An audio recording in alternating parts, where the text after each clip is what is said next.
Welcome back to Scarlet and Maize. The first real game of Big Ten football is upon us. But first, Zach, you watched Nebraska-Illinois. I did. Recap. So my takes from it are Martinez is bad. He's an athlete, but he can't throw the ball. He's not consistently accurate like a Big Ten starting quarterback should be. And I don't think they're going to win a lot of games with him at quarterback. The other thing is Scott Frost's seat is very hot. They got to do something to turn it around, or he's not going to be there much longer. Dang. And then the last takeaway I had is the American Conference is not the Big Ten West, because it's not easy to go 14-0 no matter where you are. And Scott Frost did that as a head coach, but he's just been awful at Nebraska. And I mean, you want to blame recruiting from past coaches, but this is his fourth year now, so you can't blame it anymore. Yeah. So going from one turd pile to another turd pile. Yeah. We're doing rapid fire for the turd pile of games that are coming up. Basically, the games that aren't good, the games that we're not really probably going to pay much attention to. First one, so we're just doing score. Temple at Rutgers. What do you got? I got 23-13 Rutgers. Okay. I got Rutgers also, 31-14. I will just say this. I love Schiano, and I love that hire that he's back there. I think that's super cool. I think you only like that because he was at Ohio State for a little bit, but that's fine. That might be true. West Virginia at Maryland. I got Maryland 45-34. Zach. I have West Virginia winning this one. Shocker. Interesting. I was thinking I'd go all Big Ten in the non-conference games, because there's not really any tough ones this week non-conference wise. But I'm gonna go with West Virginia and go 27-17. All right. Fordham at Nebraska. Is Nebraska gonna bounce back? I think they do bounce back. Fordham didn't play a game last year, so that's just and they don't have the talent to keep up. I got 42-17 Nebraska. I got 31-13 Nebraska. Oregon State at Purdue. I got Purdue 38-21. I got Purdue 27-13. Okay. Last turd pile game of the week. Texas San Antonio at Illinois. We talked how funny would it be if Illinois beat Nebraska and then lost. I have Texas San Antonio 27-24. I did not go with the upset as much as I wanted to. I just don't think it's Big Ten. It's Brent Bielema. He was a winner at Wisconsin in the Big Ten. I got them 27-3. It's Arthur Satowski too. Whatever. All right, moving on to the varsity games, the real games. Ohio State at Minnesota Thursday at 8 p.m. on Fox. Who do you got? I'll let you go first since you're the Ohio State guy. They're starting off on the road against a Big Ten team, against Minnesota. It's a tough way to start the season. No matter what Big Ten team you're playing, it's on the road. You don't it's just not fun. And you have a freshman quarterback playing. C.J. Stroud would be interesting to see if he won the job, so he's got to be talented. That quarterback room is very talented. So, but yeah, Ohio State also has the longest active winning streak on the road.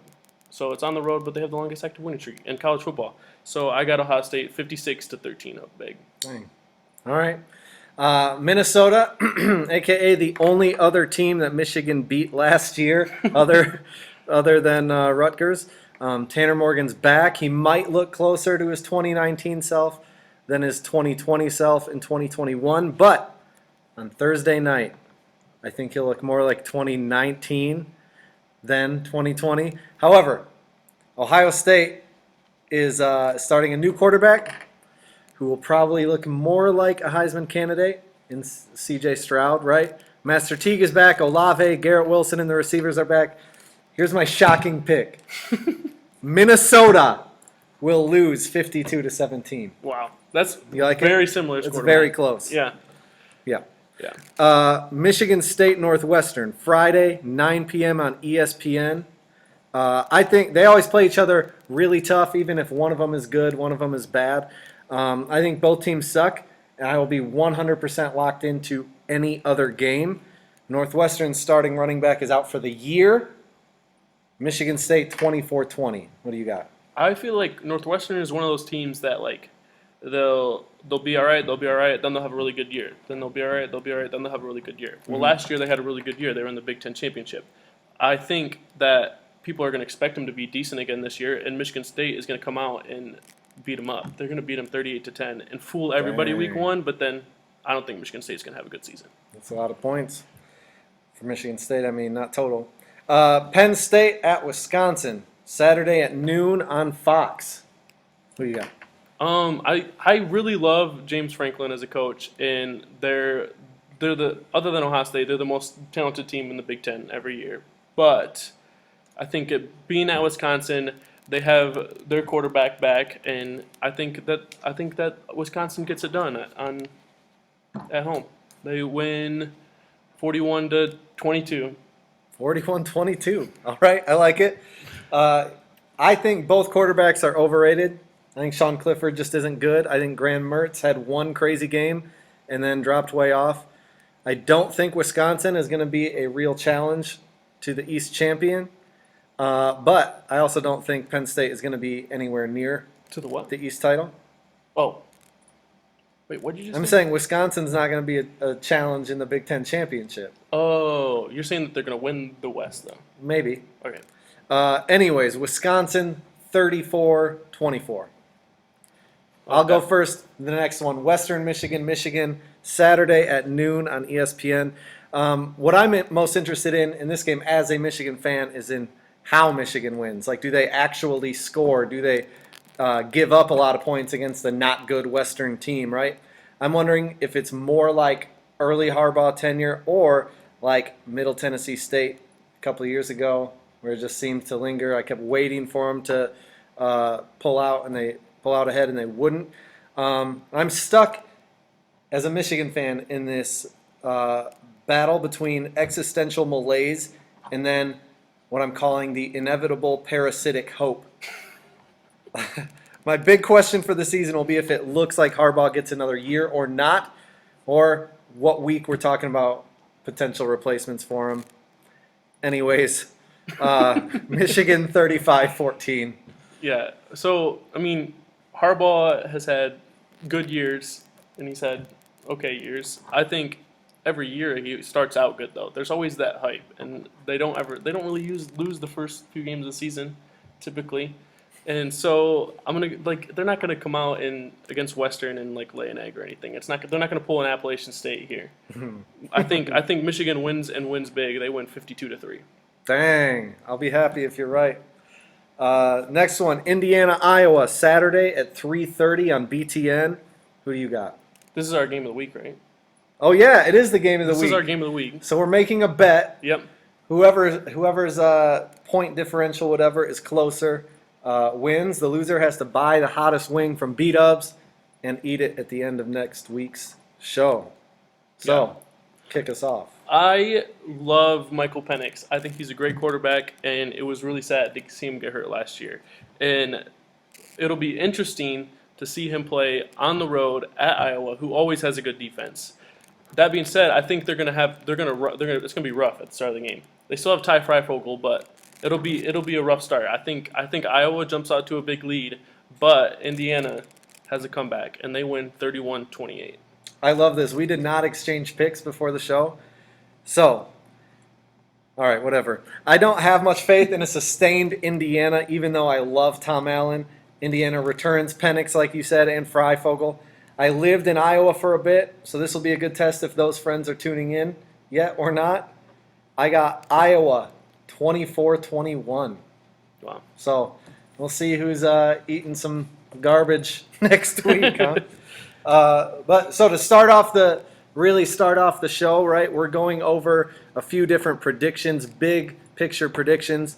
First one we're doing are the final records for both Ohio State and Michigan.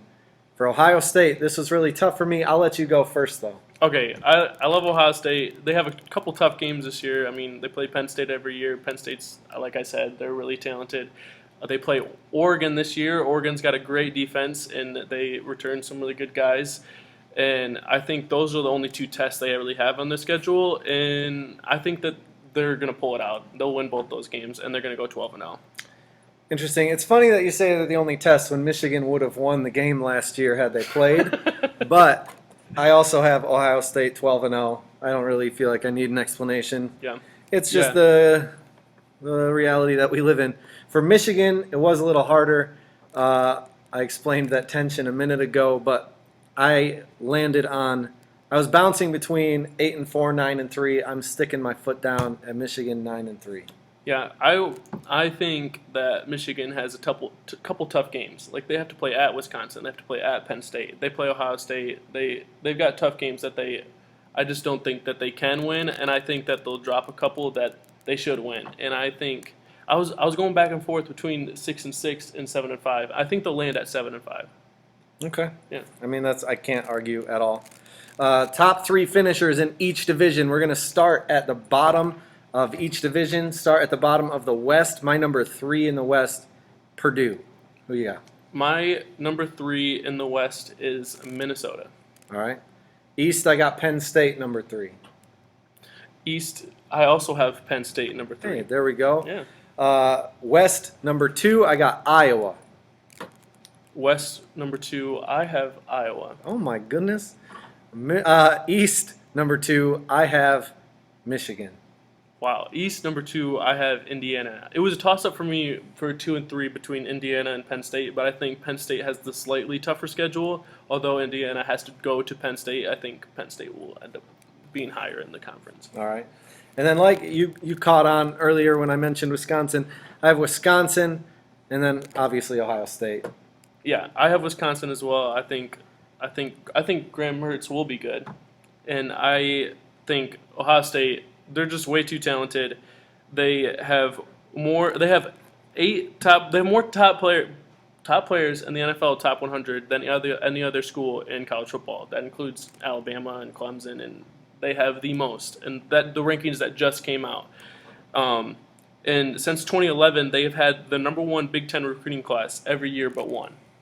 So I just think the talent gap, and Ryan Day has proved to be a great coach, not losing a regular season game so far. And I think it's an easy pick to have Ohio State win the East. Yeah, no, that's fair. Before we move on to the Big Ten championship, I think I'm going to get some guff for having Michigan above 3, because even when the year that they tied Ohio State for the East, the narrative was still Michigan can't get above number 3 in the East.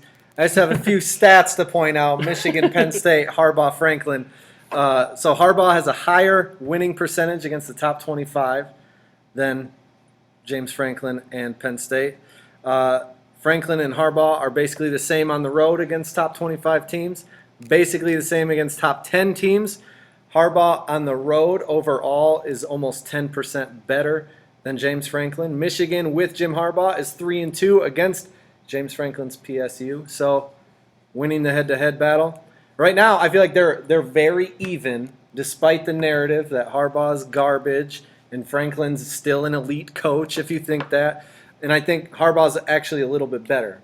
I think the narrative is there about like Penn State winning and James Franklin being better because I think Penn State has won more of those really big games. And I don't know the stats off the top of my head. I could be lying. Like you said, the top 25 stat, and I mean, I think it makes sense. Michigan wins some top 25 games. They just don't win top 10 games. Mm-hmm. And I think Penn State's won a few, if I remember correctly, when James Franklin has been there. The big swing was the Ohio State-Penn State game with the blocked punt that got returned. Yeah. So Franklin has that win over Ohio State where Harbaugh does not. Yeah. Big picture, the issue I don't think is the issue is that Michigan's measuring stick isn't Penn State. So I just laid it out like Penn State versus Michigan. The measuring stick is Ohio State for Michigan, and since 2016, Michigan's been miles away. I do think Penn State is better at getting talent and better at retaining talent than Michigan, though. Fair enough. We see Zach Charbonnet going for like 100-some yards. So Big Ten on what, like he had like 5 carries for like 100 yards. Yeah, like 17 yards a carry. That was one that hurt. I was happy to see him do well. Yeah, I like Charbonnet. Big Ten championship.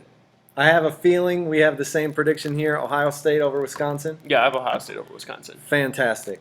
It won't be close. Yeah, this will hopefully be a weekly segment, depending on if we get viewer submitted questions. But we did this week. We have 3. The first one is playoff prediction, which was not submitted in a question form, but we will allow it. Our playoff prediction, we should do this the way we did the One East and team the at a West. time, Yeah, or one team, 4-3-2-1? Yeah, 4-3-2-1, and Okay. we go back and forth. All right. Oklahoma number 4. Okay, so my number 4 is, I mean, it's a bit of a shocker. They're a top 10 team, but I don't think a lot of people have them in their playoff. I've got North Carolina. Oh my goodness. I think I felt like I had to go with one wild card team, and I think Sam Howell's really good, and I think Mac Brown's a good coach. And Go Mac Brown. I got North Carolina making it as the 4 seed. I like it. I didn't like that I have what you'll see. Number 3, Ohio State. I've got Ohio State as the 3 seed as well. All right. Alabama number 2. I've got Alabama number 2 as And well. Clemson number 1. I've got Oklahoma as the number 1 seed. No Clemson. No Clemson. Oh my gosh. I think they struggle without Trevor Lawrence. They couldn't win with I can't say his name right. That's all right. I'll get it right someday, but I'll Yeah. say it on here. But their quarterback last year, he was a freshman, but he couldn't win at Notre Dame. I think they have an off year this year. They're not going to lose like 5 games, but they'll lose a couple. One loss can knock right, them out. Right. Yeah, no, that's fair. The other question, do you think Scott Frost the Turd just passed Harbaugh for the hottest coaching seat? So, as a Michigan fan, I'm obviously not satisfied with Jim Harbaugh, especially after last year. However, let's be clear, I'm unsatisfied with Harbaugh being 49-22. Scott Frost is 12-21. It's not apples to apples here. Right. Yeah, I think, but the question is the seat hotter for sure. Like, although, like, if Harbaugh doesn't beat Ohio State this year, I think he should be fired. And if he's not, I don't know what Michigan is doing. I don't think he will beat Ohio State this year. I do think that Scott Frost is on his way out. He would have to go 37-1 in his next 38 games to match Harbaugh's current record at Michigan. Dang. That doesn't go with the narrative, but okay, I appreciate the facts there, Zach. Yeah. I really do. That sounded sarcastic. I wasn't sarcastic. Last one. C.J. Stroud is the starter for Ohio State Game 1. Cade McNamara is the starter for Michigan Game 1. Do Quinn Ewers or J.J. McCarthy play meaningful time this year? If so, who plays first? Zach, what do you think? I think with my prediction of a 7-5 Michigan, I think that they're going to struggle at times, and I think it could be Cade McNamara's fault. It might not be so, but I think it's more likely that J.J. McCarthy sees the field first in meaningful downs than Quinn Ewers, because I think that quarterback room is also very talented, and Quinn Ewers isn't even the second string at this point. Yeah, But, he yeah. didn't enroll early. He just showed up. J.J. McCarthy did enroll early. Depth Yeah, chart if is, you don't know who they are, Yeah. Quinn Ewers is the number 1 overall. He was the number 1 overall recruit for the 2022 recruiting class, but with the new NIL deals, he reclassified and became a freshman at Ohio State instead of being a senior in high school.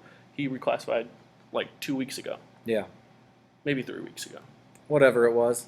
And then J.J. McCarthy is also a 5-star. Yep.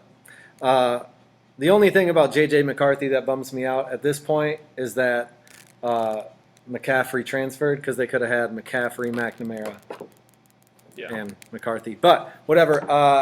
I'm sort of right on the same page with you. I think J.J. McCarthy plays. If it's not due to performance, it'll probably be due to injury. We'll see. Either way, it will probably not be fun for me as a Michigan fan. So, whatever. Well, thanks for watching. Like always, like and subscribe, or follow us anywhere you get your podcasts. See you next time. Thank you.